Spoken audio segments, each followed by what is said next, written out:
You and I are constantly bombarded by misinformation from politicians, celebrities, and media personalities who demonize guns and gun owners. Their accounts are contrary to my experience as a responsible gun owner, a retired police officer, and a professional competitive shooter.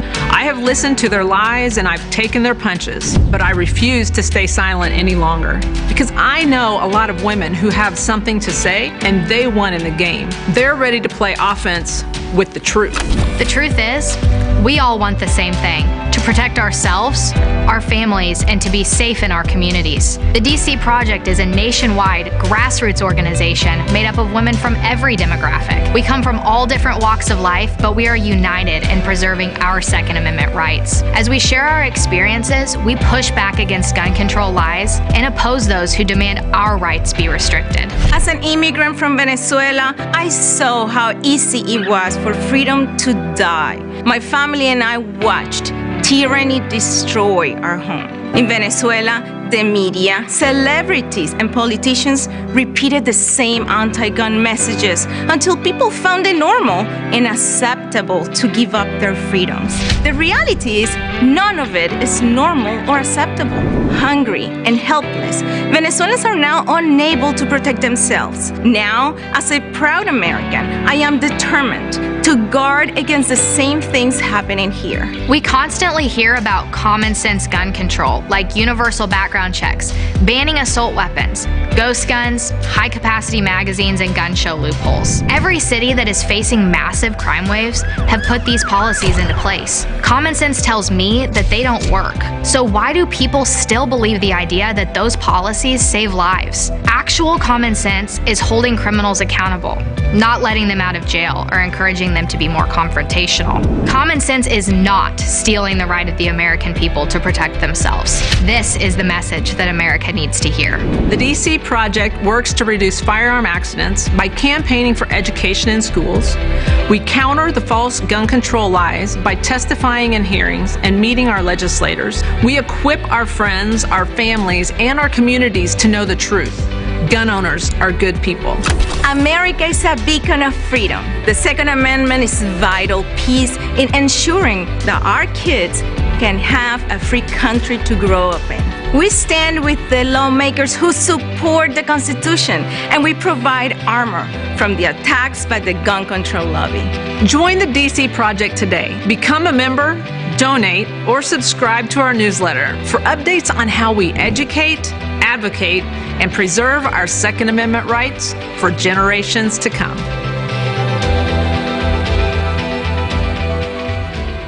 When people use a firearm in self-defense, they could be arrested or sued and face extensive legal costs. Firearms Legal Protection provides uncapped legal defense for any member who uses a legal weapon in defense of themselves or others, providing members with peace of mind in these difficult situations by covering all attorney fees and other benefits. Use code EOTT at firearmslegal.com for a discount on all membership plans. Protect yourself. We'll protect you.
Computer standby.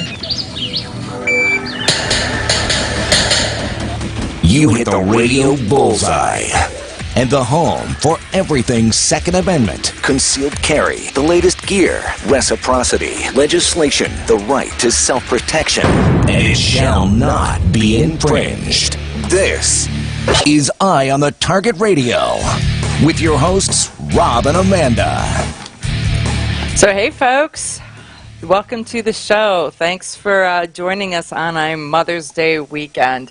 There is so much stuff going on, and we've got such an interesting show scheduled for you. But first, let's talk about where we were yesterday and what was going on. So there was the NRA ILA 2022 conference that took place in Canton, Ohio yesterday. It was very interesting. So, yeah, it really was. So you got to hear some on the state level. You got to hear a little bit on the national level. You got to hear from the National Shooting Sports Foundation. I like the way that they did it, too, because a lot of times you couldn't hear the question that the audience was asking, so that the commentator would go back over the question and then let them answer the question so you knew what they were actually talking about. Right, because the questions were coming from the audience, and so being able to gather them from the audience. Funny, one guy stand up, and he didn't need a microphone. He could tell it 3 football fields away, and the next guy, it's like, I can't hear anything. Even with a microphone, I can't hear what he's saying. Like listening to a mouse talk. Well, there's that. There's a little bit of that. So I was very, very pleased to be asked to be one of the speakers talking about the work that the DC Project does. So the gals of DC Project and how they are grassroots, reaching out, talking to our elected officials, and how that impacts the Second Amendment, guns, and all of the gun rights type of things. So you were in the audience. So overall, how did you think it came out? How did you think it worked out? It was actually pretty good, and they had 3 different speakers. So if one didn't know something about it, the other ones did. The only one that they really didn't know about was lead smelting or something. I guess we can't know it all, right? And I just that one. I sat in the audience and I was like, I'll just stop because I don't want to raise my hand and say I got the answer to that too. They had a guy from the NRA there who was talking about international gun laws and stuff like this. It was very interesting, but it was one of these where it was also one of those jobs where he really has no control over it, so you just got to listen to it and eat that sandwich without a... Well, it was kind of funny because it's like, how can you wield influence when you have no position of authority or power? And so that was part of what they were saying is how do you navigate through that? Who do you get to speak your message and for you or align with you in a manner? Because should you say that you're from the NRA, they are like that. He said, I've had opportunities to speak. I'd stand up, say I'm from the NRA, and half the room would get up and walk out because they don't want to hear what the NRA has to say. Yet if they had someone else speak their talking points, they were engaged and interested. So they didn't like who was giving them the message, but they seemed receptive to the message. Right. The problem that you have with a lot of that stuff is that, he was saying, that we over here about the microstamping and all this stuff. In Europe, they're all about microstamping because the gun companies cater to the military and to the police. So without the military and the police, they really don't have an audience. So if that's what the military and police say they want, then that's what they're going to get. That's what they'll... And so he's figuring by 2028 that a lot of that stuff is going to be in place due to the fact that they have to be able to microstamp every round of ammunition or whatever to be within their qualifying.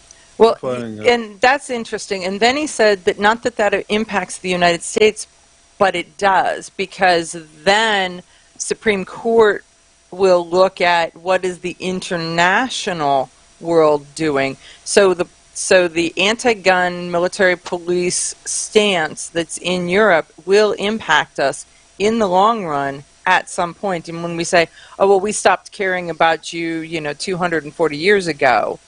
But the thing It's not too right. is that when they're making, say, I don't know, 28 billion rounds of one kind of ammo, how do you serial number every one of those? And I mean, some of them, there's just not enough room. There's not enough real estate to be able to do it, right?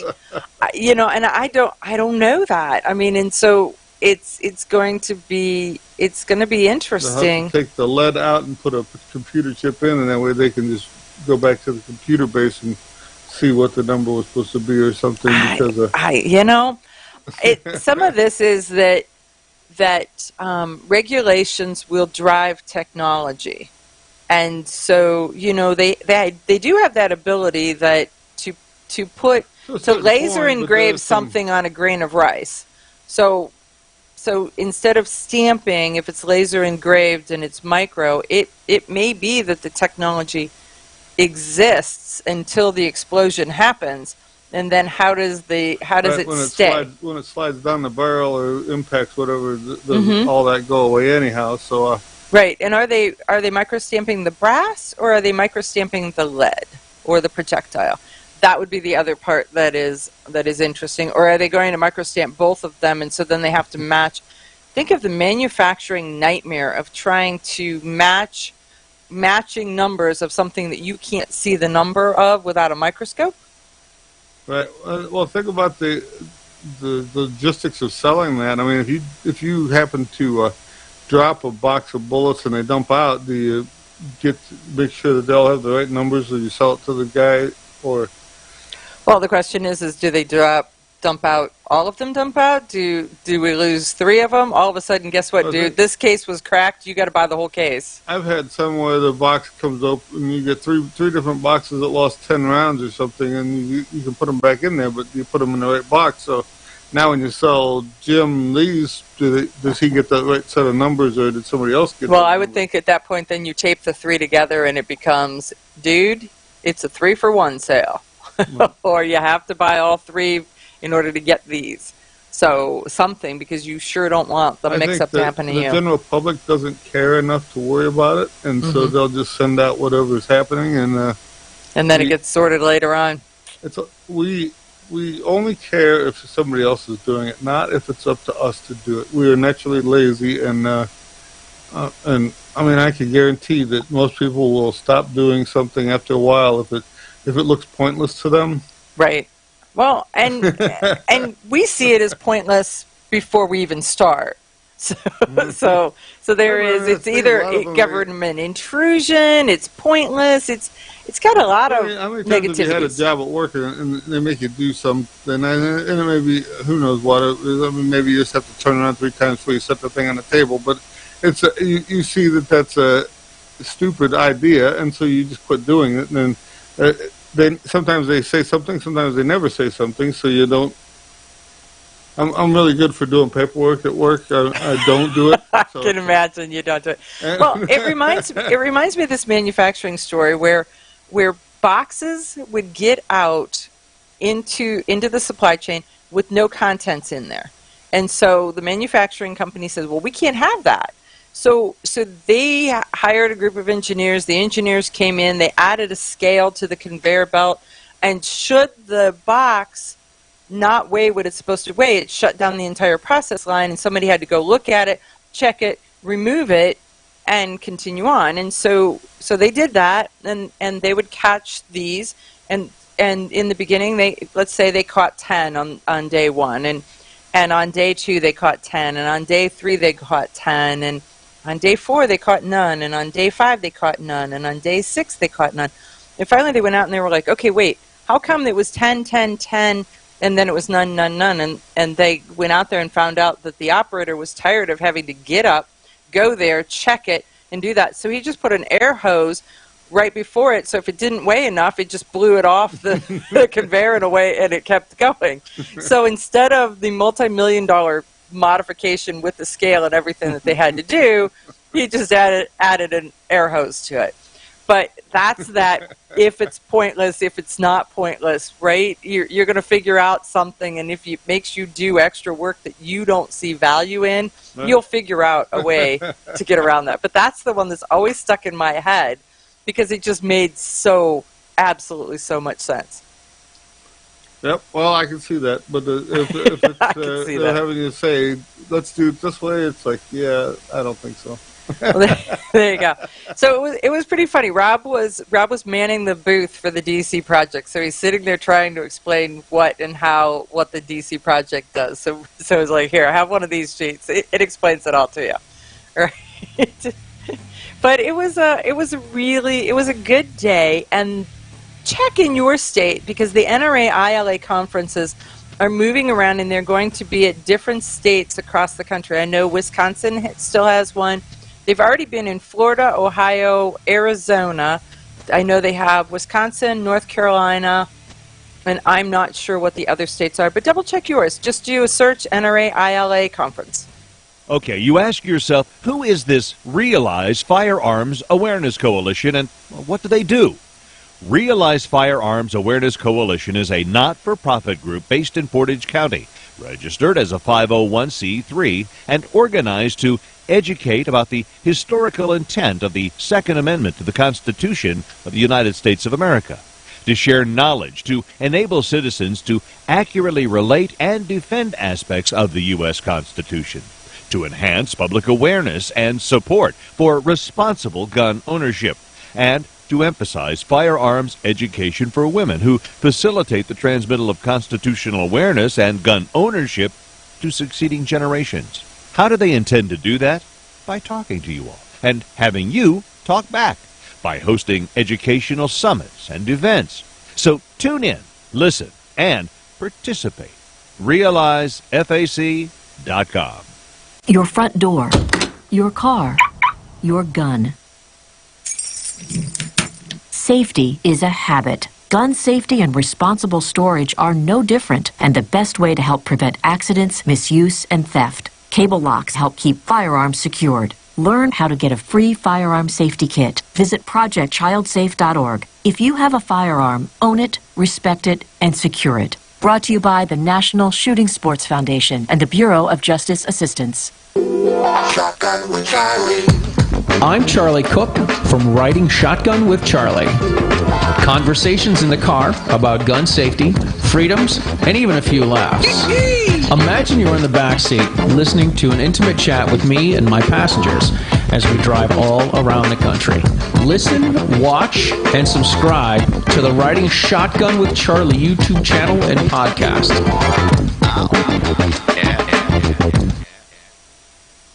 Grab your friends and head to Georgia to train with the Complete Combatant. The Complete Combatant offers a unique approach to self-defense training, layering the first signs of danger, lethal versus non-lethal decisions, and even surviving the aftermath. They offer premier firearms training with a range master certified instructor and host the top minds in our industry. See the courses offered on thecompletecombatant.com. That's thecompletecombatant.com. When people use a firearm in self-defense, they could be arrested or sued and face extensive legal costs. Firearms Legal Protection provides uncapped legal defense for any member who uses a legal weapon in defense of themselves or others, providing members with peace of mind in these difficult situations by covering all attorney fees and other benefits. Use code EOTT at firearmslegal.com for a discount on all membership plans. Protect yourself. We'll protect you.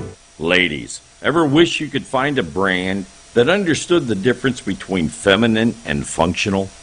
A brand that didn't make you choose between looking good and looking tough. Check out offhandgear.com, a brand designed by a gun girl / mom that closed the gap to give you feminine, durable, functional gear. Offhandgear.com, the brand that gets you. We all know rust is bad. To help keep rust from forming on your firearms, tools, and other ferrous-based items, you want to have Rust is Bad in your gun-safe toolbox and anywhere you want to be rust-free. Rust is Bad bolsters and G-strings deposit small, safe particles that coat your rust-vulnerable items. Save your valuable items with Rust is Bad. Go to www.eyeonthetargetradio.com and follow the link for more information. That's www.eyeonthetargetradio.com for Rust is Bad.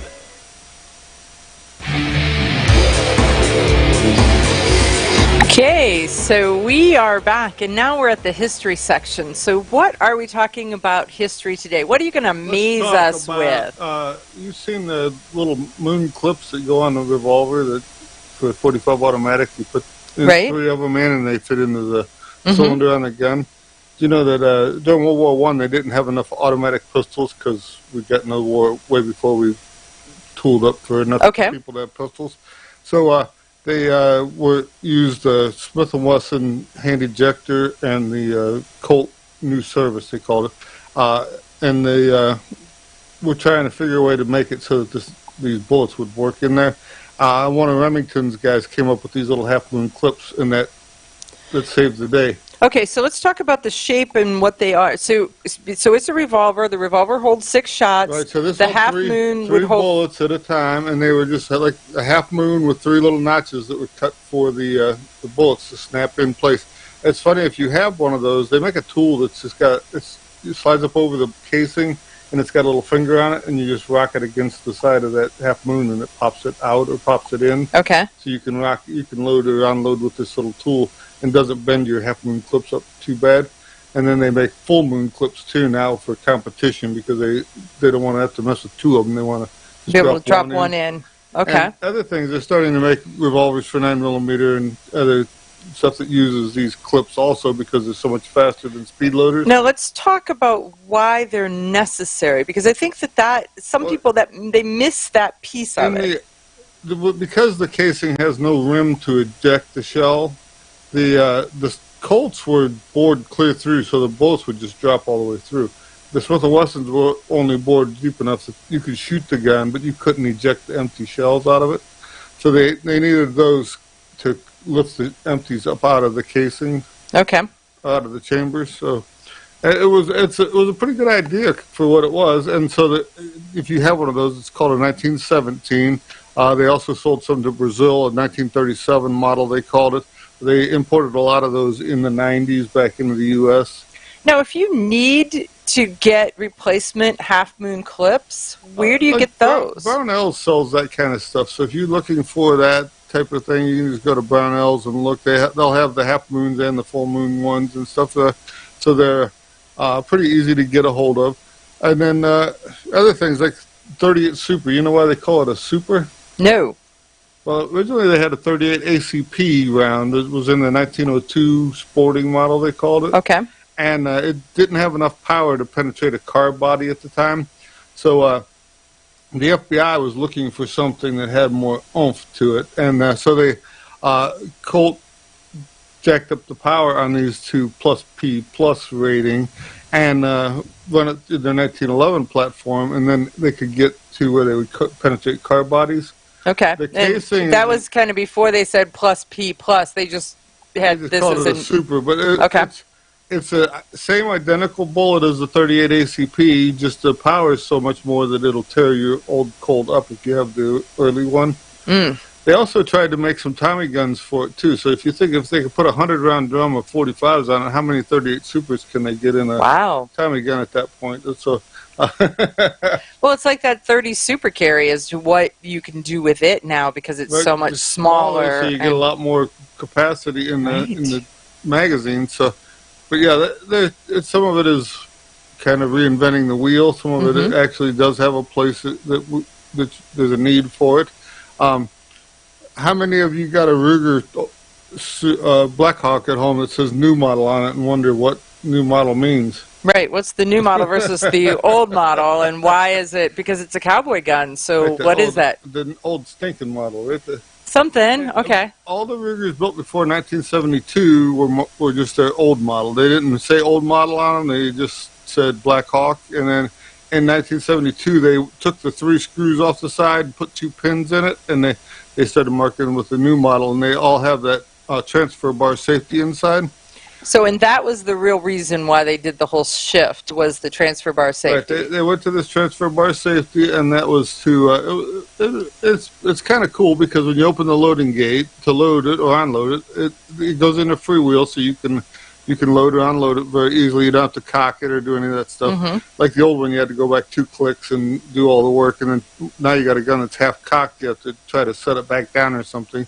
Also, on the old ones, they recommended you load 1, skip 1, load 4, cock it, and set it down, and it would be on the empty chamber. Right. And on the new ones, you just open it up, load 6, close the door, and it's not on any of the chambers with the transfer bar. So you get to carry a 6-shot revolver with 6 shots in it. As opposed to a 6-shot revolver with 5 shots, so that you didn't shoot yourself in the foot. Right. Or if you dropped it or some other place. It fell off of your horse or something. It didn't shoot something that you or your horse or something. Or you didn't intend to. Exactly. Exactly. You know, it's funny is that when it first came out, it really set a lot of people off. There wasn't too many that embraced the new model. The government overreach just set their tail feathers on fire. Right. Today, people don't even hardly remember the old model, so they don't have any heartburn over the new model. Mm-hmm. And so, well, the funny part is the old models have collector's value if they have not been modified. Right. If you have one of them, you can send it back to Ruger, and they'll modify it for you. But that cuts into the value of the gun. So, luckily, they were smart enough at the time not to mark them on the outside with some kind of a marking that said that they'd been fixed, because that would that would just okay, it's radio, but insert eye roll here. We'll just say that talk about setting someone's tail feathers on fire. Ruger made a single action black powder gun. They call it an old Army. So when you get to the old model, old Army, new model, there's also in the old models they have a flat top model. You know, if model, we start into rigor in naming, there's so many different things that people are always so confused. I watch this stuff on the Facebook, and they're like, "What's this mean? And what's that mean?" And it's like Ruger they had a big heavy duty 6-shot called the Vaquero, and then they redesigned it, or they stopped it. Then later they came out with a lightweight frame, but they were trying to get it down to where it was more on the size of the Colt Single Action Army from the Wild. And then they named it the Vaquero. So now if you're a reloader and you pull out your book, it says these loads are only for the Vaquero. Now you don't know which one you have. Do I have the old one? Do I have the new one? Do I even know that there are 2? Do I know that I am going to use the old recipe on the new gun, and I'm going to get all blowed up? If you have a gun that says Magnum on it, load it like it's a Magnum. If you have a gun that doesn't say Magnum, then don't load it like a Magnum, and you'll be in good shape. Georgia to train with the Complete Combatant. The Complete Combatant offers a unique approach to self-defense training, layering the first signs of danger, lethal versus non-lethal decisions, and even surviving the aftermath. They offer premier firearms training with a range master certified instructor and host the top minds in our industry. See the courses offered on thecompletecombatant.com. That's thecompletecombatant.com. When people use a firearm in self-defense, they could be arrested or sued and face extensive legal costs. Firearms Legal Protection provides uncapped legal defense for any member who uses a legal weapon in defense of themselves or others, providing members with peace of mind in these difficult situations by covering all attorney fees and other benefits. Use code EOTT at firearmslegal.com for a discount on all membership plans. Protect yourself. We'll protect you. Okay, you ask yourself, who is this Realize Firearms Awareness Coalition, and what do they do?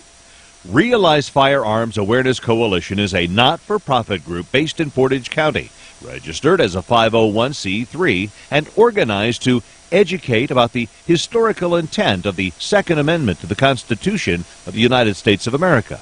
to share knowledge, to enable citizens to accurately relate and defend aspects of the U.S. Constitution, to enhance public awareness and support for responsible gun ownership, and to emphasize firearms education for women who facilitate the transmittal of constitutional awareness and gun ownership to succeeding generations. How do they intend to do that? By talking to you all and having you talk back, by hosting educational summits and events. So tune in, listen, and participate. RealizeFAC.com. This is Cheryl Todd of Gun Freedom Radio, and I am proud to join Amanda Sefakul and all the 50 women, one from each state, in our grassroots efforts to protect the Second Amendment as delegates of the DC Project. Grassroots organizations like the DC Project run on donations, so please consider donating to our GoFundMe/DC Project to keep the promise of freedom alive. Shotgun with Charlie. I'm Charlie Cook from Riding Shotgun with Charlie. Conversations in the car about gun safety, freedoms, and even a few laughs. Imagine you're in the back seat listening to an intimate chat with me and my passengers as we drive all around the country. Listen, watch, and subscribe to the Riding Shotgun with Charlie YouTube channel and podcast. Ladies, ever wish you could find a brand that understood the difference between feminine and functional? A brand that didn't make you choose between looking good and looking tough. Check out offhandgear.com, a brand designed by a gun girl/mom that closed the gap to give you feminine, durable, functional gear. Offhandgear.com, the brand that gets you.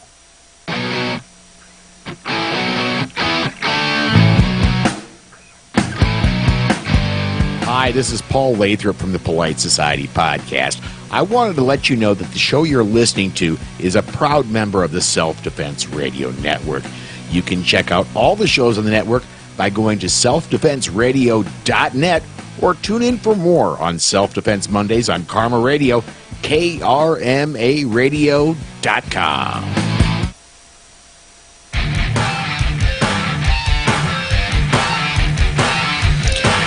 Okay, folks, we're back, and this is our interview section of the show. And guess what? With us today, we have Yehuda Remer. Yehuda Remer, man, there's a rumor that we have Yehuda Remer on the show, and he is. You can find him at the Pew Pew Jew. And so, Yehuda, I have to say that the other day I was quoting you. And I was talking to a group of people, and I was quoting you, and they're like, you know him? I follow him. I love him. If he comes to Ohio, you need to introduce me. And I was like, okay, I will. So my stock went up on the fact that I know you personally. I mean, that's a good thing, you know? That is a good thing. So folks, Yehuda Remer is a book author. He has a line of T-shirts. He's got a line of children's books. He blogs and writes, and just is actively involved in the 2A community, kind of with a slightly different spin because, well, as you know, as you can see by his name, the Pew Pew Jew. So, Yehuda, tell folks how you got started with this. So it got started years ago. I bought my first gun. My parents kind of found out, even though I was married, out of the house. I found out I had a Glock, and they kind of lost their minds and calling me every name under the book, you know, from being just completely irresponsible. How can you own guns with kids in the house? And one thing led to another. And I mean, I'll be honest, I had one gun. I knew how to use it, wasn't really familiar with how to clean it and stuff like that. I was a newbie, and, you know, everyone starts somewhere. But I decided, you know, how am I going to teach and educate my children on firearm safety? So I went and started searching for a book that I can read to my kids, and I was kind of shocked that there was no books on the market specifically designed for children on firearm safety. So I wrote a book, not knowing anyone in the industry, not knowing if it would be accepted. I thought for sure it was going to be thrown out and ridiculed, but it was the complete opposite. People loved it. Right off the bat, I met people like Amanda and Rob, Cheryl, Rob, just a bunch of people who took me under their wing, kind of guided me at the beginning. And that's been about 5+ years now being in the industry, and I have 8 books under my belt now. 8 books. And since then, there are other names in the industry who have now wrote children's books, and then they reach out to you to say, will you market my book in conjunction with your book? Will you, and so they are asking you to work with them. And they are names in the industry that have been in the industry for years before you bought your first book. Yeah, it's actually fascinating to me and honestly humbling, because these are people who, for a few years before my book came out, I was kind of looking at these people before they wrote children's books. I was like, oh man, I would love to meet this person one day. And like, oh, it'd be so cool to train with that person. And the next thing I know, not only am I friends with these people, they're telling people that I inspired them to write their children's books and calling me saying, hey, do you want to do a joint giveaway on my webpage or my Instagram account, Twitter, whatever? And I'm like, yeah, let's do it. And it's a really cool feeling. Okay, yeah, that makes a lot of sense. So I asked you on specifically to start to talk about what's going on with Twitter and then what's going on with your Instagram account, because they have throttled you back. So talk about that a little bit, because there are a lot of Second Amendment folks that are using Instagram kind of as their main marketing vehicle, and you were one of them. Yeah, absolutely. So I'm very vocal about my stance, not just on the Second Amendment, although that's my main concentration, but I'm very vocal about freedom in general in America.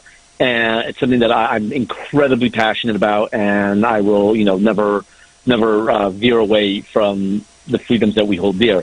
That said, and I know Rob and Amanda both know me very well and know that I do everything with a very warped sense of humor.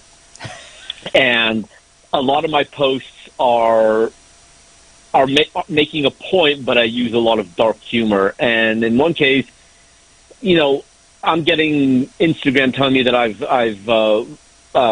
gone against community standards on stuff that I posted 2 years ago. But I think the straw that broke the camel's back was at the beginning of the Russia-Ukrainian war, there was a video that was circulating, and I had no idea what it was even about because I didn't speak the language, and I just thought it was a funny video of some reporter speaking a different language, and in the background there's like hundreds of body bags, and the wind blows the body bag off one of the bodies, and all of a sudden the body under the body bag like grabs the body bag and starts like trying to cover himself back with the body bag. And all my caption, I didn't do any hashtags, I did nothing. My only caption was propaganda or zombie apocalypse. That's it.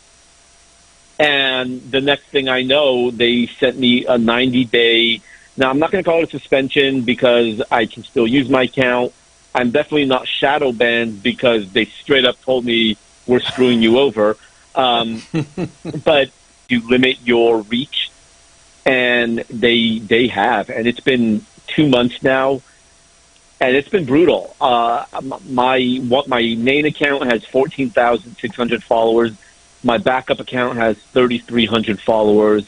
And one of my biggest posts on my backup account has reached over 90,000.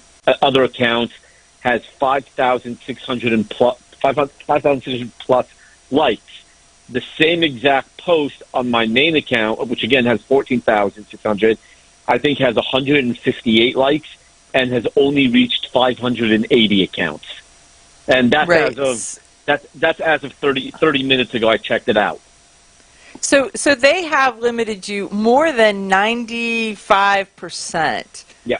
Throttled back. So that, okay, so yeah, you can post, but 2 people and a closet are going to get to see it. That's it. Yeah, pretty much, and it's actually hurting business.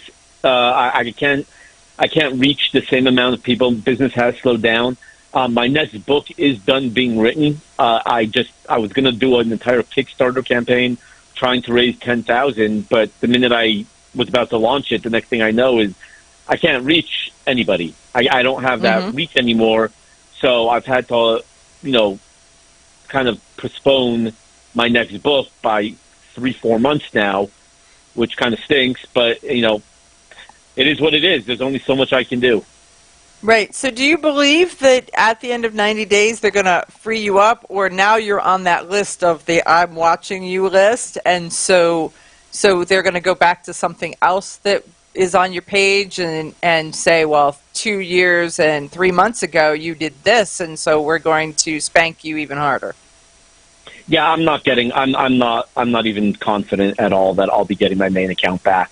Like I said, I can still post it, I can still use it, but I'm getting 30 likes per post when I used to be getting 800-900 likes per post.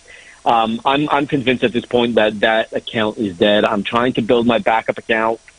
I know in the next 6 months I'll post something, or something like you said that I posted a couple of years ago. They're like, oh, well, you broke community guidelines again, and they're just going to completely take off my account, nix it. And luckily when that happens, I've seen the 2A community rally for a lot of the other people who got their accounts taken away.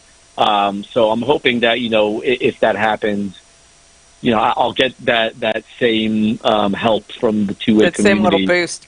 So yeah, but the question I've really got is, we're all watching what's happening with Twitter, and we're watching one side lose their minds about Twitter, and the other side thinking that Elon Musk is the great white hope, and he's going to save the day of freedom and conversation and all of that kind of thing. So do you think that what's happening in Twitter is going to impact Instagram? Do you think that there'll be some crossover? Do you think somebody will get the message, or do you think it's just they're like, we're special, we're different, and nothing's going to happen there? Yeah, I don't think anything's going to happen. There's not going to be any crossover. The reason is, first off, before I go further, I want to say, I think what Elon Musk has been doing has been fantastic. But like everybody, is he going to end up being the white knight we all hope he is, or is he going to be one of these, other evil genius overlords that will end up being horrible? So I would like to believe, based on everything he said and he's done over the last few years, that he's going to be, the champion of freedom. But at the same time, I don't think Mark Zuckerberg cares. Mark Zuckerberg could be like, all right, fine, Elon Musk bought Twitter, but let's be honest, he's not dropping another $46 billion, $43 billion, whatever it was, to buy Facebook. So we have nothing to worry about. And until someone is willing to do that, then Zuckerberg has nothing to worry about. And I don't think, if anything, I think he's going to put it on overdrive and restrict more, because Twitter was taken away. Well, now he's got, he's going to be the new evil king of free speech. Of the evil king of free speech. So I understand that Instagram is owned by Facebook. Yes. Okay, I'm not sure that is popular knowledge. So what else does Facebook own? Do you know? Whichever else in the social media aspects? I don't really know what else they own. I know their two big ones are obviously Facebook and Instagram. I have no doubts that they do own other things. I'm not sure what. I do know that any social media platforms that I use, they don't necessarily own, besides those two. Okay. Well, we're heading to a commercial break. When we come back, we'll talk a little bit about your books and kind of the other things that you're doing, and, AmCon, GRPC, those types of things. So we're talking to Yehuda Remer, the Pew Pew Jew. We'll be back right after this commercial break.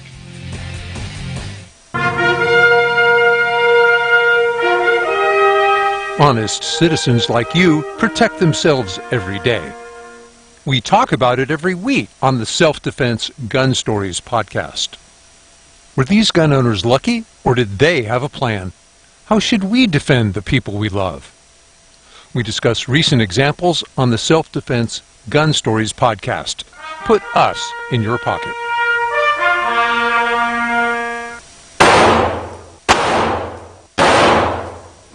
Hi, I'm Janelle Westrom, owner of Davenport Guns and Davenport Shooting Club.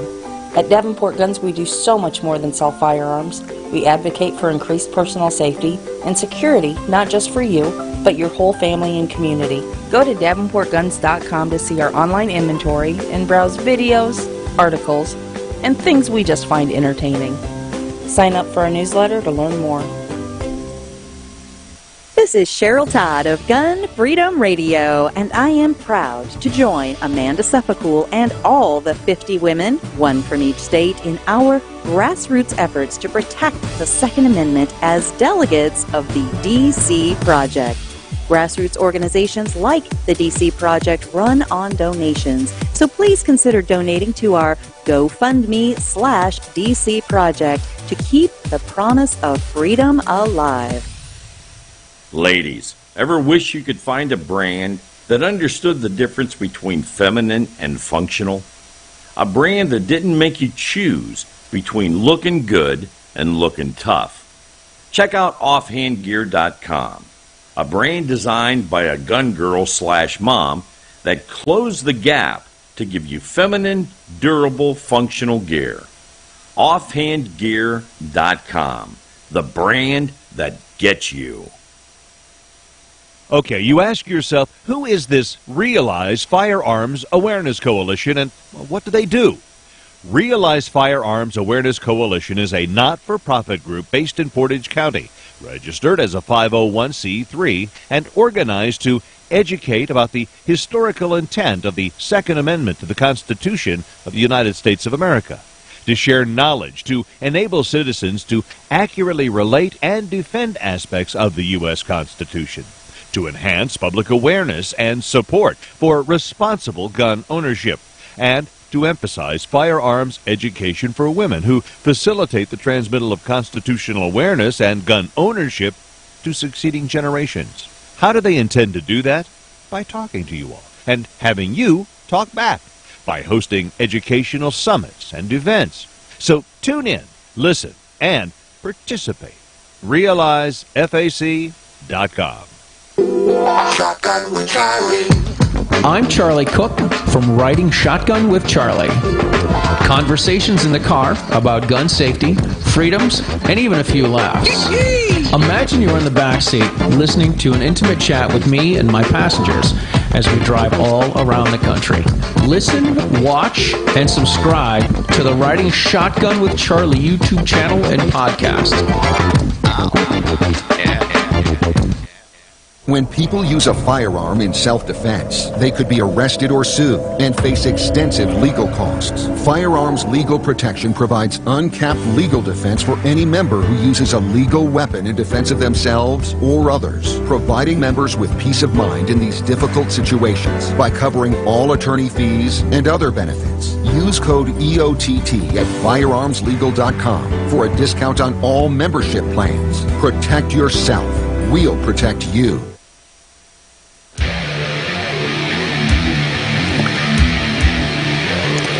Okay, so we are back with Yehuda Remer, the Pew Pew Jew.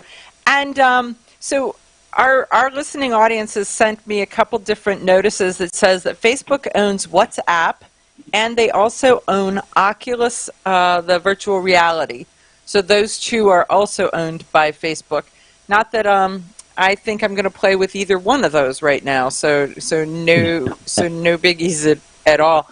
So that does not really, I mean, it's like they own a lot of stuff, but that does not really impact this conversation. And this conversation is how is it that organizations and companies that are anti-gun get to restrict the rights of people for free speech? But then they say, oh, well, it's a private company. The question then becomes, do they take government money? Do they take government grants? Does the government support them in some way? And if so, under that communication, they become more of a public entity in the service that they provide, and so they shouldn't have those specialty rules. What do you think of that, Yehuda? I mean, it makes sense, but at the same time, at the end of the day, you have one side calling for gun control, right? That's the big platform for Democrats. And on the other side, you have a Republican Party, that is so spineless that they're not willing to even put in a remote amount of energy to defend the Second Amendment. So why are we surprised when places like Twitter, Facebook, Instagram, and other social media platforms are restricting our rights when, well, again, whether it's public or whether it's private, at the end of the day, the way I see it, that Republicans have zero spine. And, okay. but that's really what it comes down to, right? Because as our representatives, as the party of the Second Amendment, they're the ones that should be fighting and defending the Second Amendment. But what happens is you have people like you and me, who all we can do is preach about it and tell people to go vote for the right politicians. But when those politicians get into office, they're plagued with all these BS and, again, zero spine. Well, my issue is that I don't believe that the Second Amendment should be partisan. It really shouldn't, but they've made it partisan, and that in itself is just a big struggle. In why should issues that are as part of the Constitution be a partisan issue? That should be the base platform in which we all agree, and then we go from there. They look right over the Second Amendment as it doesn't affect them or it doesn't apply to them. And I don't know. The two things stick in my mind right now is that there are PR firms that are reaching out to large organizations, and they're telling those organizations, do not take public stands on these issues. You're a corporation, and your job is to sell widgets, whatever those widgets are. So by taking a political stand, by being politically active, you are alienating 50% of your target market. But if you look at just past history recently, there's a Subway restaurant that is losing a lot of thing by taking a stand. Levi Strauss also lost a lot of people market share. Well, they came and they'd asked Michael Jordan his opinion on something that was a polarizing topic, and he said, I have no opinion. And they said, well, you're a public figure and you should have an opinion. He said, my job is to sell shoes, and whether they agree with this stance and they don't agree with this stance, they all have feet. And so my goal is to sell shoes to those people with feet. And, Disney right now is a perfect example of alienating the public. And you're sitting here watching this leaked thing coming out of the Supreme Court, and people are trying to force corporations to take a stand on that subject. And I strongly believe that they ought to my job is to sell widgets and not take stands on things that are truly polarizing. And if they do that, then this battle doesn't become the battle that we're facing right now. The Instagram throttling, the Facebook throttling, Twitter throttling, all of those kinds of things. You won't see it in the same manner. No, 100%. And I think corporations need to stay out of the political arena unless that corporation is specifically designed to be within the political arena. I think what Disney has done, you see the after effects of what they've done. Ron DeSantis is driving them through the mud, and it's fantastic to see. But I think at the end of the day, at the end of the day, it's just corporations are going to do what they want, and we, the people, have the ability to say, hey, we don't care. One big thing that always drives we spend our money, we don't spend our money, right? That's exactly what we get to do. Vote with our dollars. Right. And one of my very favorite things is you see all these conservative pundits saying oh, Disney's a horrible company, we should not we shouldn't support them, blah blah blah, and then every time a new Marvel movie comes out, this is the greatest movie we've ever seen. I'm like, wow. way to support Disney. Like Disney owns Marvel, so it's like, dude, like you either don't support them, stop playing both sides, and it just drives me crazy. It drives me crazy that everyone is two-faced and it just, what are you going to do? You just got to do your thing and exactly. I know this is a rated PG show, but I have a lot of rated R things that I want to say. So you can't say those things because we're on public radio, and there's a guy with his finger on the buzzer just in case. So you don't want to have another thing, bzzz, and then another thing, bzzz, that's not where you want to go. But some of the stuff that, especially some of the larger corporations, they've been such a part of America that the public will forget and be right back in their camp in short order. Mm-hmm. I mean, like Levi, it's out of the news. All of a sudden, people are back to buying pants again. When Christmas comes, people are going to have bicycles with mouses on them and Disney movies, yep. And so it's there's not much competition in that market anyhow, and so. But it will hurt for a short. It kind of gives them a blip that is potentially a wake-up call. Also, if you have this movie for Yehuda, if you have your own characters on standby, this would be a time to launch them because people are looking for an alternate to this. If he weren't throttled, right? Since he's throttled with his own characters. Pretty much, yeah. There you go. Exactly. So, you live in the Dallas area, and Gun Rights Policy Conference is coming to Dallas. So can the people who follow you, if they come to GRPC, will they see you there? Absolutely. I very much am looking forward to it. I know the big issue is Saturday is always the biggest day, and that's the one day I'm not there. So it's, and then people leave Sunday, so it's always a little slow on Sunday. But because it is in Dallas, I'm going to try very hard to be at, not just, I mean, obviously I'll be at AmCon, but I'm going to be at GRPC. I'm going to try to stay at the hotel as late as possible. Okay. So we'll see that what way happens. You can see people Friday night and then see people Sunday starting at the beginning of the day. Okay. So Gun Rights Policy Conference is put on by the Second Amendment Foundation, and so it really has nothing to do with Yehuda. It has everything to do with Yehuda because we're coming to his town. But so folks, go to saf.org, check out the website there, and if you've got time, it is where all of your Second Amendment heroes are at one specific time. And so I will have to get a selfie with you so that I can give it to David Kalk and say, see, I do indeed know Yehuda Remer in person, and see, here he is standing next to me. So folks, look up the Pew Pew Jew, go to his website, look at his books, look at his T-shirts, and then find him on Instagram and like him so when he's freed up. We'll be right back. You ask yourself, who is this Realize Firearms Awareness Coalition, and what do they do?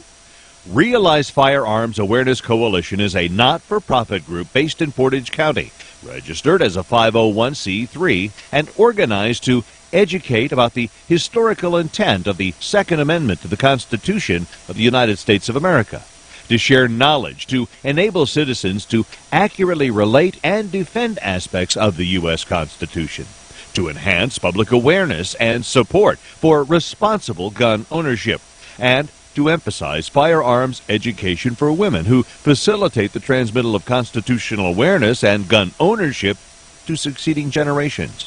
How do they intend to do that?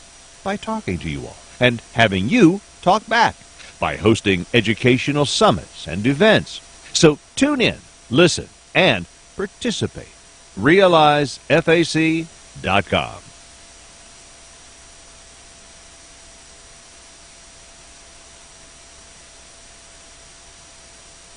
When people use a firearm in self-defense, they could be arrested or sued and face extensive legal costs. Firearms Legal Protection provides uncapped legal defense for any member who uses a legal weapon in defense of themselves or others, providing members with peace of mind in these difficult situations by covering all attorney fees and other benefits. Use code EOTT at firearmslegal.com for a discount on all membership plans. Protect yourself. We'll protect you.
Computer standby. You hit the radio bullseye.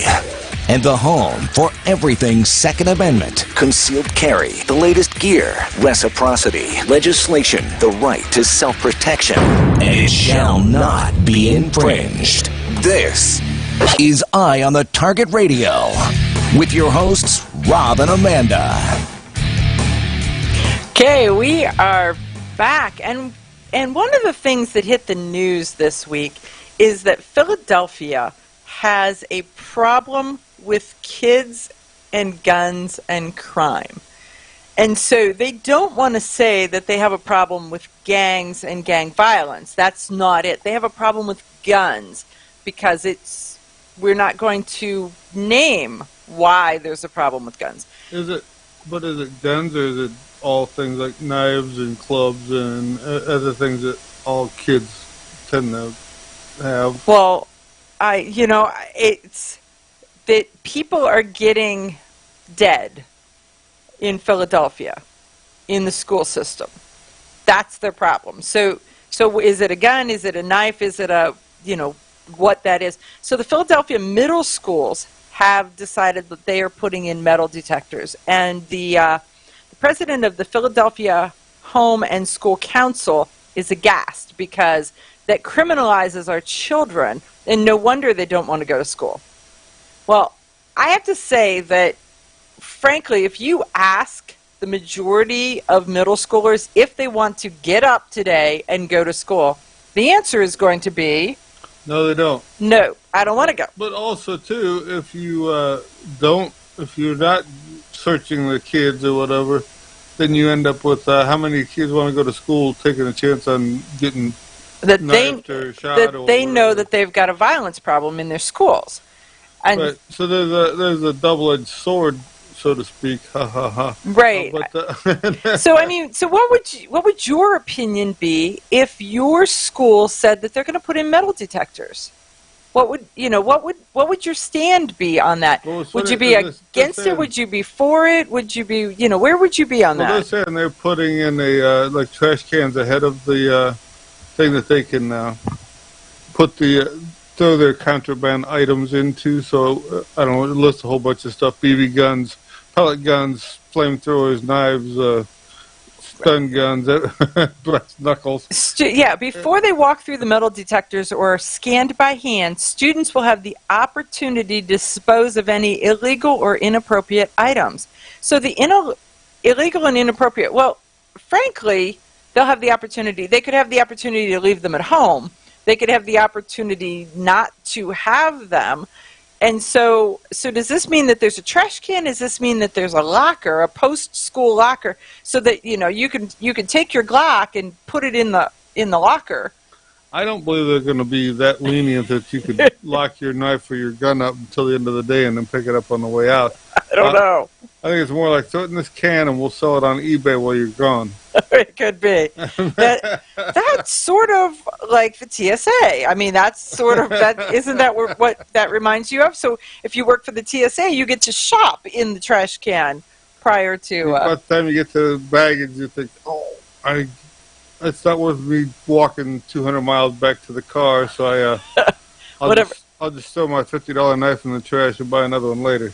Right. Yeah, that's a heck of a walk. I'll walk back, maybe. Depending on how much luggage you're carrying with you. If it's just me walking, that's one thing. If I'm dragging 10 things, that would be another thing. But I think that the interesting thing is I want to see what parents are going to say about this. I mean, you see that the school council is not real fan of it. Over the years, it's always been my little Johnny doesn't do anything wrong. It's not about me. It's the other criminals that are causing my kid to have to go through all this stuff. So we refuse to take responsibility for our children, or ourselves in most cases. It's not my fault that coffee wasn't. It wasn't my fault that coffee was hot, right? I mean, there's a spot where I don't know where we lost that thing about that honesty was the best policy, and that you were responsible for what you would do and say, and you're as good as your word. All those are cliche sentences that have gone away. Well, that would be the handshake contracts, those kind of deals. A man's as good as his word. No, those are gone. You're right. Those are absolutely gone. I'm just going to wait and watch and see what happens with this, and see if other schools follow suit. But I honestly believe that we need to be taking some kind of action, because the gangs are reaching kids younger and younger and younger. Well, even if it's not the gangs that are reaching the kids, they're seeing the stuff on the street and on the news, and so they tend to think, if they can get away with it, why can't I? I mean, we see Teresa Einacker.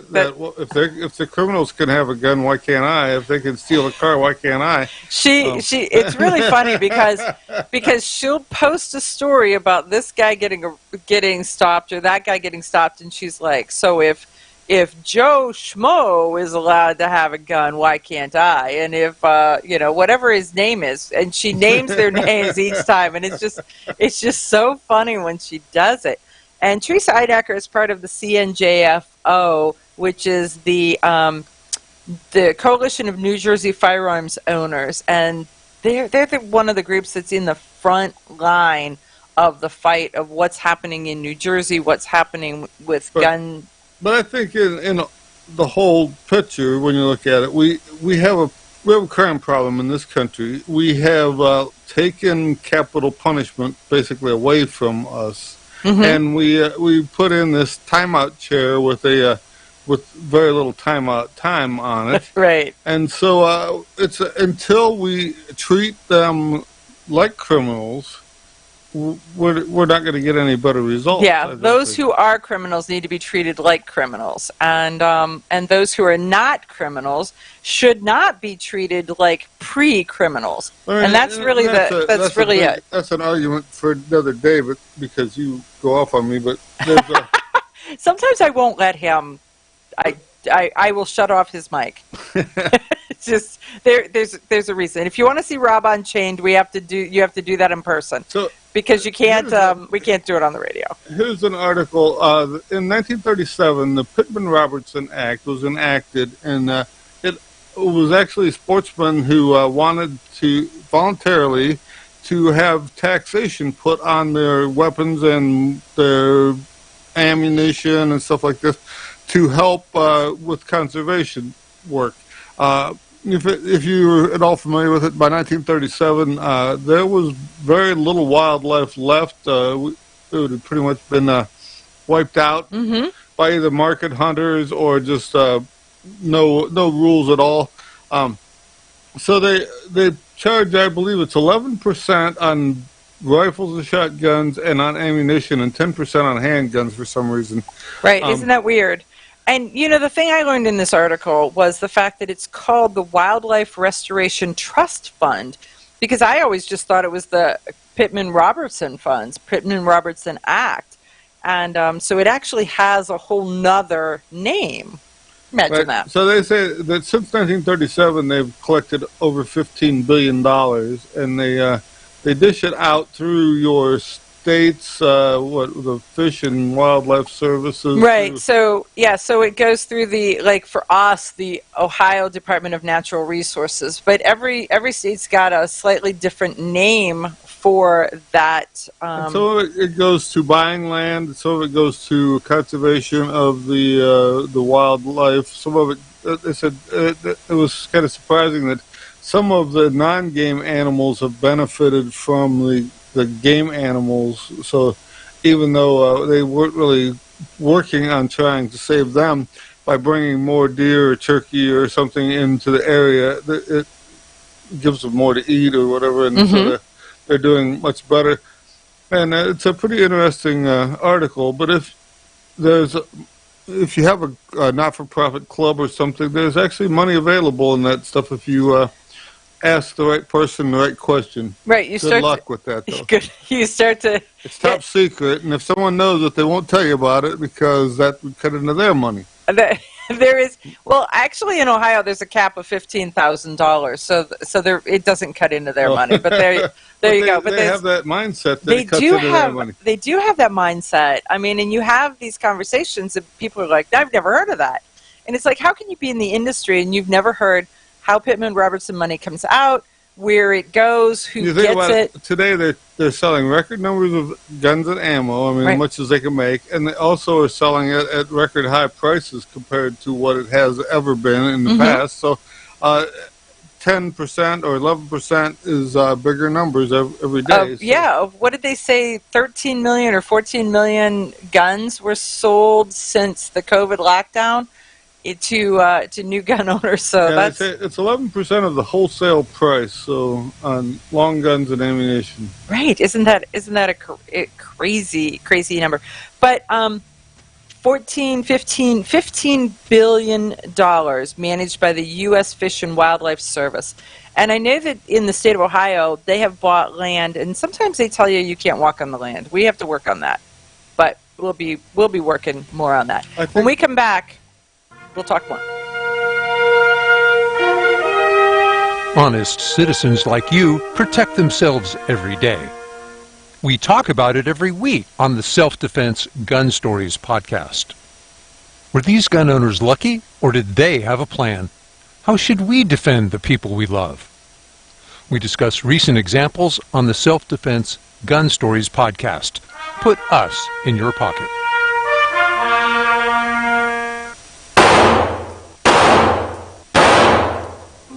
Hi, I'm Janelle Westrom, owner of Davenport Guns and Davenport Shooting Club.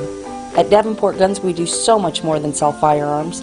We advocate for increased personal safety and security, not just for you, but your whole family and community. Go to davenportguns.com to see our online inventory and browse videos, articles, and things we just find entertaining. Sign up for our newsletter to learn more. Your front door, your car, your gun.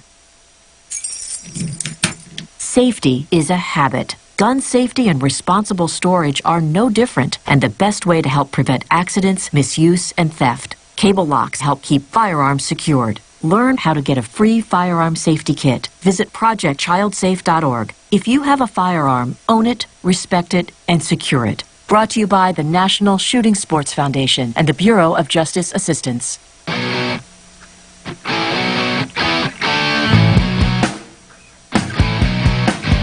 Hi, this is Paul Lathrop from the Polite Society podcast. I wanted to let you know that the show you're listening to is a proud member of the Self-Defense Radio Network. You can check out all the shows on the network by going to selfdefenseradio.net or tune in for more on Self-Defense Mondays on Karma Radio, krmaradio.com. This is Cheryl Todd of Gun Freedom Radio, and I am proud to join Amanda Seffacool and all the 50 women, one from each state, in our grassroots efforts to protect the Second Amendment as delegates of the DC Project. Grassroots organizations like the DC Project run on donations, so please consider donating to our GoFundMe/DC Project to keep the promise of freedom alive. When people use a firearm in self-defense, they could be arrested or sued and face extensive legal costs. Firearms Legal Protection provides uncapped legal defense for any member who uses a legal weapon in defense of themselves or others, providing members with peace of mind in these difficult situations by covering all attorney fees and other benefits. Use code EOTT at firearmslegal.com for a discount on all membership plans. Protect yourself. We'll protect you. Ladies, ever wish you could find a brand that understood the difference between feminine and functional? A brand that didn't make you choose between looking good and looking tough. Check out offhandgear.com, a brand designed by a gun girl/mom that closed the gap to give you feminine, durable, functional gear. Offhandgear.com, the brand that gets you. We all know rust is bad. To help keep rust from forming on your firearms, tools, and other ferrous-based items, you want to have Rust is Bad in your gun-safe toolbox and anywhere you want to be rust-free. Rust is Bad bolsters and G-strings deposit small, safe particles that coat your rust-vulnerable items. Save your valuable items with Rust is Bad. Go to www.eyeonthetargetradio.com and follow the link for more information. That's www.eyeonthetargetradio.com for Rust is Bad.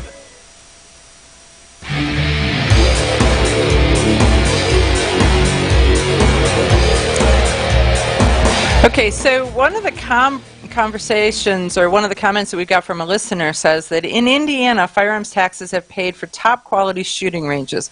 I have been going to one for over a decade.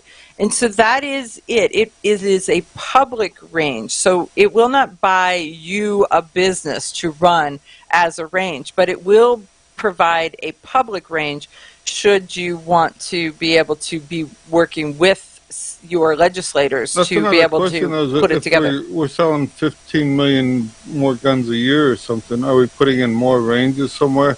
Are they going to be capable of using your flamethrower and your cannon and all that stuff?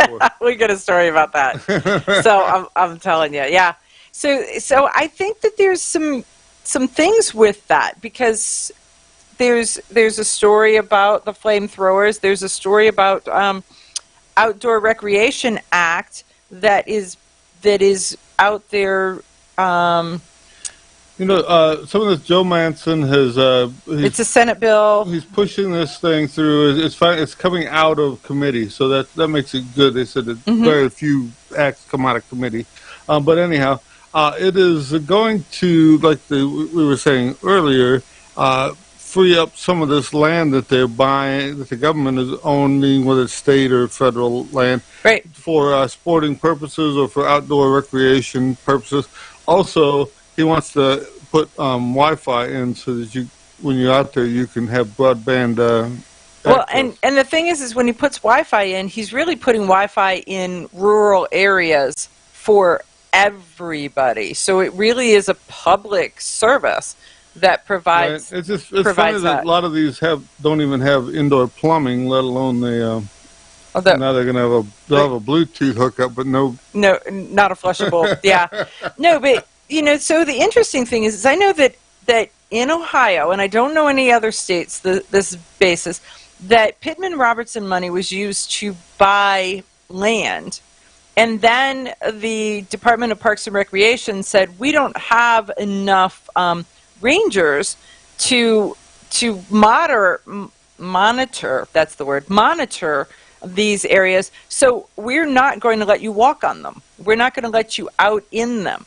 And it's like, wait. Our money bought this land for our recreation, and you're going to tell me because you can't have a police ranger policing the area, I don't get to go to it?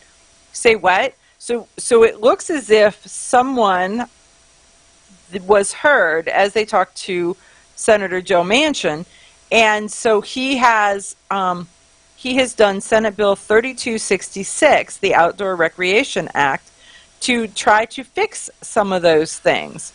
Around me, I don't know about anywhere else, but and you can see it in California, I guess, too, but there's so much down firewood. When you're driving down these roads where the state owns both sides, right. There's so much trees that are down and stuff like this that some family that doesn't really have a lot of money for heating bills or whatever could easily be using some of that for heating. But the tree huggers say the dead tree is good for the turtles and the field mice and the worms. You'll see that in the Wild West, where it's good for setting the whole rest of the forest on fire and burning it clear down to the ground too. So by going in there and cleaning out the bigger pieces, the turtle wouldn't miss it, and some family possibly could use that. Could benefit from that, but that is one of the battles that California is fighting, is the fact that because they couldn't do the underclearing, because they're not allowed out in the woods to do these things. We got that squeaky wheel gets the grease thing, and most people don't care one way or the other. They're like, well,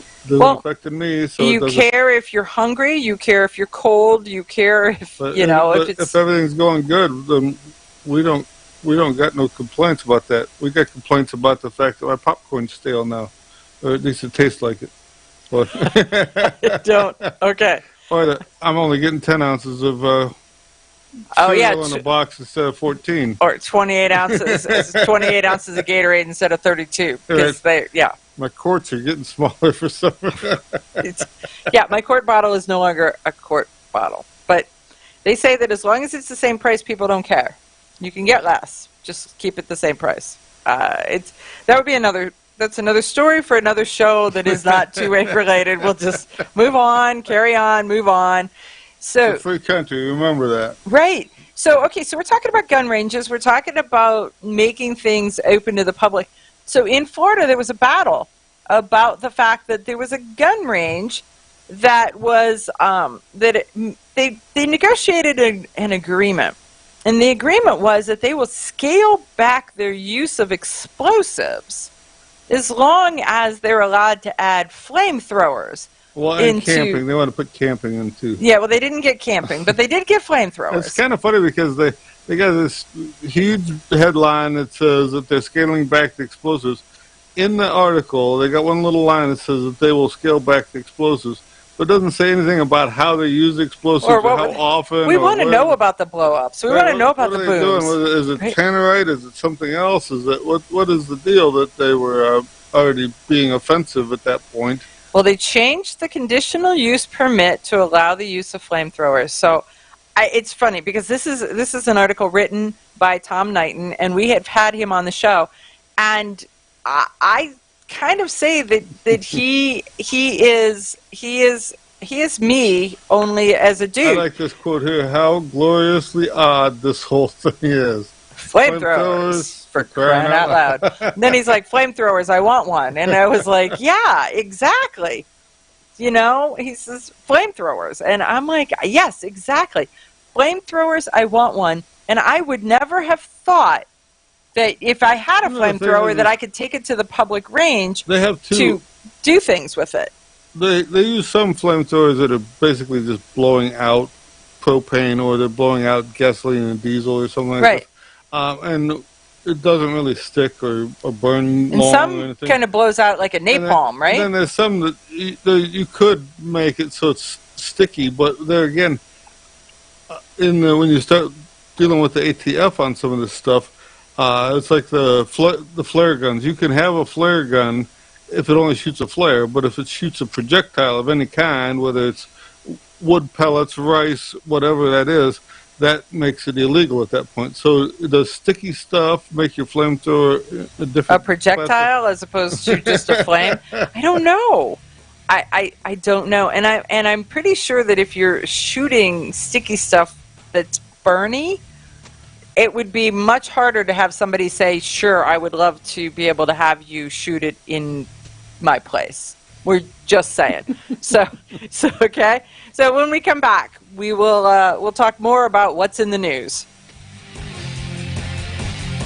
Grab your friends and head to Georgia to train with the Complete Combatant. The Complete Combatant offers a unique approach to self-defense training, layering the first signs of danger, lethal versus non-lethal decisions, and even surviving the aftermath. They offer premier firearms training with a range master certified instructor and host the top minds in our industry. See the courses offered on thecompletecombatant.com. That's thecompletecombatant.com. When people use a firearm in self-defense, they could be arrested or sued and face extensive legal costs. Firearms Legal Protection provides uncapped legal defense for any member who uses a legal weapon in defense of themselves or others, providing members with peace of mind in these difficult situations by covering all attorney fees and other benefits. Use code EOTT at firearmslegal.com for a discount on all membership plans. Protect yourself. We'll protect you. Okay, you ask yourself, who is this Realize Firearms Awareness Coalition, and what do they do? Realize Firearms Awareness Coalition is a not-for-profit group based in Portage County, registered as a 501c3, and organized to educate about the historical intent of the Second Amendment to the Constitution of the United States of America. to share knowledge, to enable citizens to accurately relate and defend aspects of the U.S. Constitution, to enhance public awareness and support for responsible gun ownership, and to emphasize firearms education for women who facilitate the transmittal of constitutional awareness and gun ownership to succeeding generations. How do they intend to do that? By talking to you all and having you talk back, by hosting educational summits and events. So tune in, listen, and participate. RealizeFAC.com. Ladies, ever wish you could find a brand that understood the difference between feminine and functional? A brand that didn't make you choose between looking good and looking tough. Check out offhandgear.com, a brand designed by a gun girl / mom that closed the gap to give you feminine, durable, functional gear. Offhandgear.com, the brand that gets you. We all know rust is bad. To help keep rust from forming on your firearms, tools, and other ferrous-based items, you want to have Rust is Bad in your gun-safe toolbox and anywhere you want to be rust-free. Rust is Bad bolsters and G-strings deposit small, safe particles that coat your rust-vulnerable items. Save your valuable items with Rust is Bad. Go to www.eyeonthetargetradio.com and follow the link for more information. That's www.eyeonthetargetradio.com for Rust is Bad. Your front door, your car, your gun. Safety is a habit. Gun safety and responsible storage are no different, and the best way to help prevent accidents, misuse, and theft. Cable locks help keep firearms secured. Learn how to get a free firearm safety kit. Visit projectchildsafe.org. If you have a firearm, own it, respect it, and secure it. Brought to you by the National Shooting Sports Foundation and the Bureau of Justice Assistance. Shotgun with Charlie. I'm Charlie Cook from Riding Shotgun with Charlie. Conversations in the car about gun safety, freedoms, and even a few laughs. Imagine you're in the back seat listening to an intimate chat with me and my passengers as we drive all around the country. Listen, watch, and subscribe to the Riding Shotgun with Charlie YouTube channel and podcast.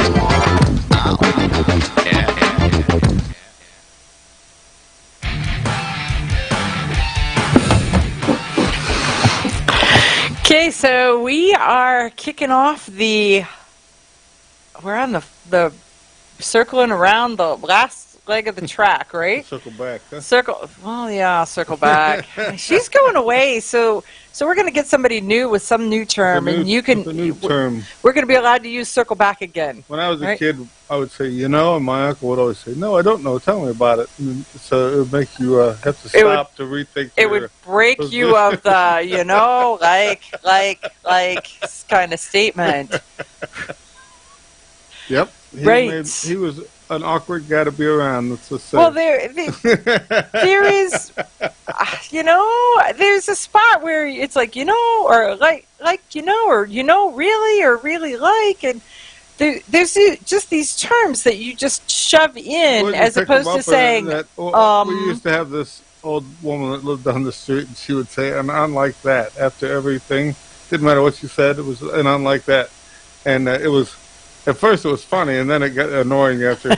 Then it got annoying. It really, because everything was end on like She'd that. probably picked that up in the 50s sometime and had been giving it to us ever since. Ever since that. Okay. And I like that. So let's just carry on. We'll just call it. Let's just carry on. Okay, there's a disinformation war that's coming at us. You're going to see it now because. The Supreme Court's going to rule here in a month. Well, we're supposed to hear. This is the month of May, so we've got all of May and all of June potentially, because they said sometime in June, but we don't know when in June, so it could be potentially the next 60 days. Right, but you're seeing the anti-gun side posturing in a way of that they are sure they're going to lose. So this is, and what we're talking about, something that's going to be far-reaching because it's not just New York that's doing it; every place is doing it. But it's a New York State Rifle and Pistol Association via Bruin, and it's the Supreme Court case that was heard in November, and it's coming around it'll roll out they say in June. So the interesting part is we talked a couple weeks ago with Dan Waz, and we were talking about who do we think has this case, and it's potentially Clarence Thomas. And especially now that they've done this whole rumor thing where Alito has written the Roe versus Wade one, that takes him out of the mix because they're not going to give the same Supreme Court justice a couple big ones to worry about and write. They will each take one of the bigger ones and potentially some smaller cases. So this Bruin case is Right. really far-reaching. The Bloomberg group, I can't think of the name of it is. Well, they have Every Time for Gun Safety. Every Time for Gun Safety is. They're calling the Supreme Court a pro-gun court.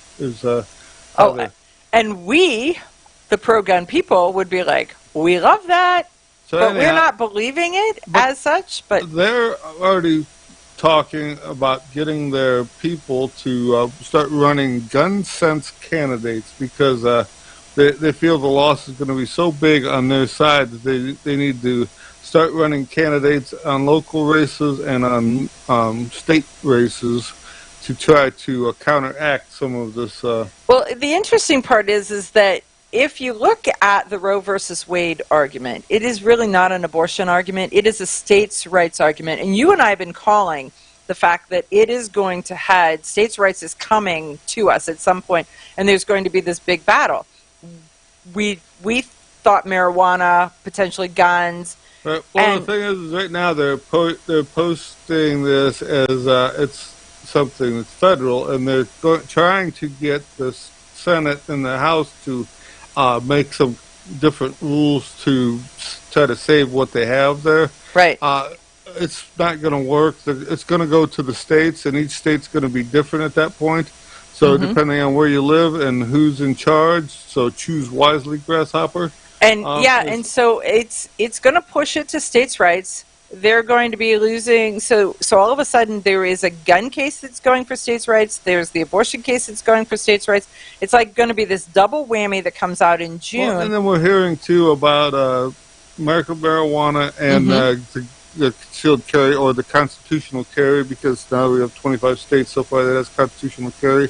So if you have a medical marijuana card, they're saying that you can still carry, but as soon as you make a purchase, now you can no longer have a gun. So that's going to come to a head, I would imagine, before long. Yeah, also. I think that we've been watching this and waiting to see which one. And we would have never called it that it was going to be all of them. It's a real horse race right now. Right? And we're not sure who's going to be the strike it rich, right? Or the horse that is a jerk that bites everyone. That's kind of what we're waiting for. But that's the thing is we've been watching this, and eventually these laws are going to go back to the states for them to make the decision. So if you chose a governor that is doesn't think like you, guess what? He's going to think like he wants to. So. Like his constituents want him to. So pay attention, because you're going to hear the term gun sense candidates. They are going to be anti-gun, and little candidates grow up to be big candidates, grow up to be the president. Right. Another thing you got, if we're selling 15 million guns a year to somebody, if we can keep those people in the market so they come and shoot, they go get training, they buy bullets, they go to the range, especially if we're getting more and more public ranges because there's more and more public people. These people are voters also, and so it makes it a lot easier for us to pick candidates that think like a gun owner than it does to one who wants to... As long as they market themselves that way so you can identify them. Because otherwise, what happens is, cheaters lie and liars cheat. We're paying more attention to politics now than we ever have. And now, if you get in there and you don't do what you said, you're a one-term. So there is that. People are paying attention to what you do, what you say. It was really funny because in January, I was in Virginia with the NRA as part of the grassroots committee. They were talking about the endorsements that they were doing for the political run. And the statement, we were having a conversation about our governor, the state of Ohio's governor, who is not a pro-gun candidate by any means, yet the House and the Senate are both conservative pro-gun. They both have this pro-gun stance. So our governor has signed off on every pro-gun bill that he's been given, primarily because he really is backed into a corner, doesn't have a lot of choice, and in many cases it's got a veto-proof majority that's come to him. So if he doesn't sign it, it's going anyhow. So he's trying to kind of take that stand, save face, if you will. So in the meantime, he's getting an A rating from the NRA. They were going to give him an A+ rating, and I was like, wait, hey. And so they, in the end, compromised, and he got a B+ rating plus endorsement from the NRA, but it wasn't an A+ rating. And for that, I was glad. And the conversation then was, we can only make our statements based on what he does, not how he thinks, because we're not the thought police. And I appreciate that, because there's so many other times when we're sitting here going, you can't punish us for the thought police, you have to be the action police. Well, and that's the thing, too, is that sometimes, you guys get the magazine, they'll send out the stuff with what the ratings are. And some people choose not to respond back. It's like, why would, unless your message was bad, why would you choose not to respond back? And why wouldn't you respond to them? That I don't know. Is it disorganization? Is it a focus that you believe that, well, by not saying everybody, it will leave everybody wondering, and so it'll be to your benefit? I don't think that there's any benefit to leaving your constituents wondering where your position is, because if you have a position that you care about, then you should be proud enough to roll it out. Well, if you're watching some of the news, they talk about the numbers, the statistics, where they call people on. The surveys. Surveys. And even though the crime is worse in some areas than it has ever been, they can't get traction on anti-gun bills or anti-gun laws or anything like this. And it's because more and more people have a gun in their pocket or are planning on having a gun in their pocket, and they see that law is aimed directly at them and not at the bad guy, right? Well, there is that. And the other part is, how many times have they called you and said, we'd like you to take a survey, and you're like, click, right? If you want your voice to be heard, if you want actions to be taken based on what you think. I would take the time to answer their questions, but I'm not sure they want me on their list. You never, I get called often, but you never kind of know where they're going or what they're asking about until you're 3 questions, 4 questions into it. And so most of the time I'm like, yeah, thanks, but no. Thanks, but no thanks. So, but they don't have your number. Should I give them your number? I think, do they call you on your landline, or do they just call you on your cell phone? Because they'll call you on, but they'll call you on whichever. Because all I ever get is somebody wanting money. Or this is so there's some looking for Emily. They want money, or they want to sell me tickets to a policeman's ball or something. That I can't imagine my police locally have a ball. I don't think that they actually. I don't think that they do a gala. We'll just leave it right there. It is not an active event going on in Ohio. I don't know that I've heard of one.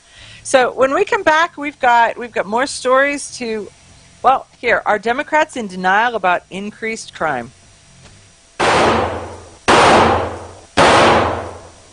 Hi, I'm Janelle Westrom, owner of Davenport Guns and Davenport Shooting Club. At Davenport Guns, we do so much more than sell firearms.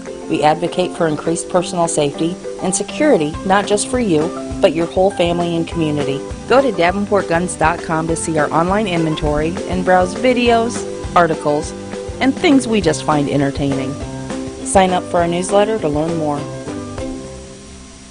This is Cheryl Todd of Gun Freedom Radio, and I am proud to join Amanda Sefakul and all the 50 women, one from each state, in our grassroots efforts to protect the Second Amendment as delegates of the DC Project. Grassroots organizations like the DC Project run on donations, so please consider donating to our GoFundMe/DC Project to keep the promise of freedom alive. Ladies, ever wish you could find a brand that understood the difference between feminine and functional? A brand that didn't make you choose between looking good and looking tough? Check out offhandgear.com, a brand designed by a gun girl/mom that closed the gap to give you feminine, durable, functional gear. Offhandgear.com, the brand that gets you. We all know rust is bad. To help keep rust from forming on your firearms, tools, and other ferrous-based items, you want to have Rust is Bad in your gun-safe toolbox and anywhere you want to be rust-free. Rust is Bad bolsters and G-strings deposit small, safe particles that coat your rust-vulnerable items. Save your valuable items with Rust is Bad. Go to www.eyeonthetargetradio.com and follow the link for more information. That's www.eyeonthetargetradio.com for Rust is Bad. Okay, you ask yourself, who is this Realize Firearms Awareness Coalition, and what do they do? Realize Firearms Awareness Coalition is a not-for-profit group based in Portage County, registered as a 501c3, and organized to educate about the historical intent of the Second Amendment to the Constitution of the United States of America, to share knowledge, to enable citizens to accurately relate and defend aspects of the U.S. Constitution, to enhance public awareness and support for responsible gun ownership, and to emphasize firearms education for women who facilitate the transmittal of constitutional awareness and gun ownership to succeeding generations. How do they intend to do that? By talking to you all and having you talk back, by hosting educational summits and events. So tune in, listen, and participate. RealizeFAC.com. Your front door, your car, your gun. Safety is a habit. Gun safety and responsible storage are no different, and the best way to help prevent accidents, misuse, and theft. Cable locks help keep firearms secured. Learn how to get a free firearm safety kit. Visit projectchildsafe.org. If you have a firearm, own it, respect it, and secure it. Brought to you by the National Shooting Sports Foundation and the Bureau of Justice Assistance. Grab your friends and head to Georgia to train with the Complete Combatant. The Complete Combatant offers a unique approach to self-defense training, layering the first signs of danger, lethal versus non-lethal decisions, and even surviving the aftermath. They offer premier firearms training with a range master certified instructor and host the top minds in our industry. See the courses offered on thecompletecombatant.com. That's thecompletecombatant.com.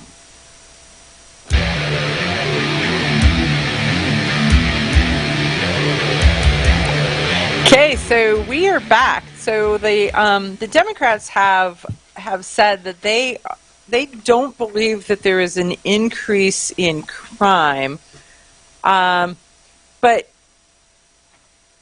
when you do we ended last segment talking about surveys.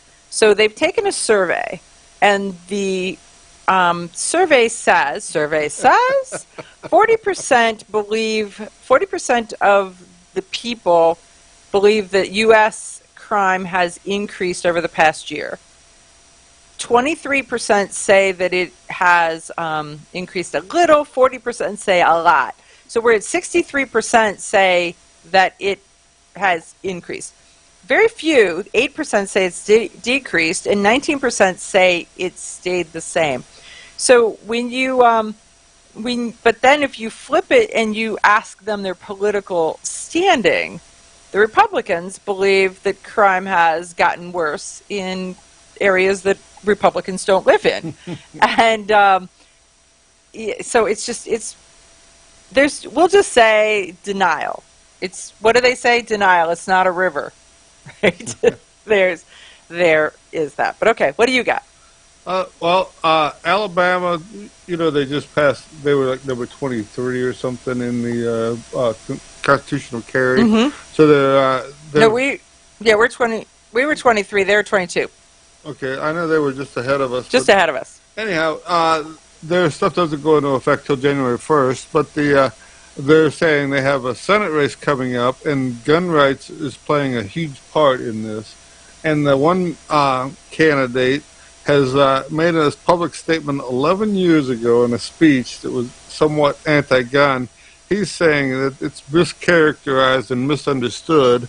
The other one is the sitting senators who has an A+ rating with the NRA, and people get to see his voting record. So it's a very uphill battle for this Mike Durant that's wanting to get for the challenger, because it's Mo Brooks that he's going against, and Mo Brooks really has a reputation that is not ugly. Right, and like I say, today people are paying more attention to politics than they have in years and years. I mean, it used to be that they only knew the criminals in the right. We only knew the ones. Yeah, the only ones that now there's Team Marjorie Taylor Greene, Team Lauren Broberg. There's right. so many criminals, you need a scorecard to keep track of that.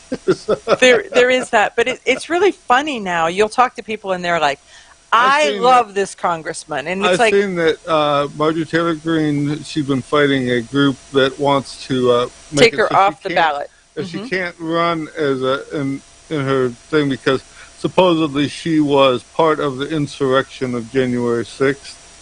Right, she was because a go team rah rah rah and cheerleader that was enough for them. The funny part is their proof was that there was a picture of her in the Capitol with other legislators, and they're like, see, she doesn't look scared. There's the proof, because she's not cowering under the bench crying for her mama. She obviously started this, I wish right? she was my congressman. I mean, that's all I get to say is that I love the fact that she's got some hair on her backside. And there you go. I'm pretty sure that that's not a bumper sticker that she wants attributed to her. Marjorie Taylor Greene, my congresswoman, because she's got hair on her backside. I just don't think that it doesn't have a ring to it. It doesn't have a ring to it. It just doesn't. When you see her with I think she's got a Barrett 107 under her arm. She's rapid firing or something as she comes up next to the truck. That's cool. That's cool. It really is interesting when you look at politics now, how many people really are paying attention at that level. Because I can tell you that 5 years ago, you'd ask somebody who their congressman was, and they would roll out their senator, or they would roll out their governor, or they would roll out... the guy that had the job 25 years before that and has died. Right, he's since died, right? But no, they're a lot more savvy. Well, I think that some of it, when Obama put his SARS in place, that woke up the old people, and they all joined those tea parties in all little towns across the country and stuff like this. Not only the tea parties, they joined the central committees. And Republican and Democrat, they were like, I'm getting involved in my party because I want... I think, too, they've pulled some of the younger people in with them. So you're seeing these, like the college kids that do the young Republican, the young Democrats that are doing things. You're seeing some of the, even their kids. I mean, most of when you go to a Tea Party meeting, most of them are retirees, right. But you're seeing sometimes that their kid comes with them, and so the guy's 35, 40 years old, and he's paying attention now too. He's paying attention. So, so our producer wants to know if she's kicked off of the platform in Georgia, will she join the Davy Crockett party with you? We would welcome her at the Davy Crockett party for sure. There you go.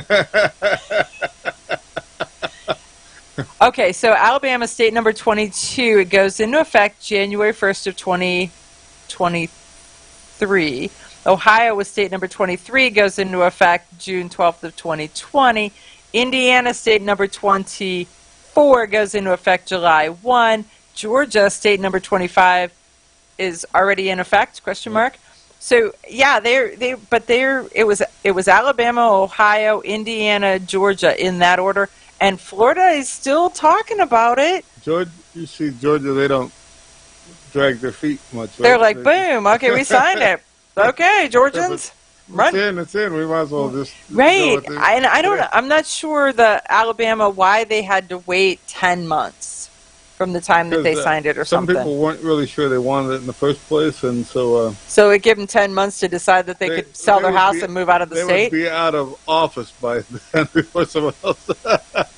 Okay, that potentially makes a little more sense. Change of guard there at the fall, so... We're term limited out, and so that was it. I'm gone. Yeah. So Georgia went into effect when the governor signed it. So they're not waiting kids, I think is the term. So not at all.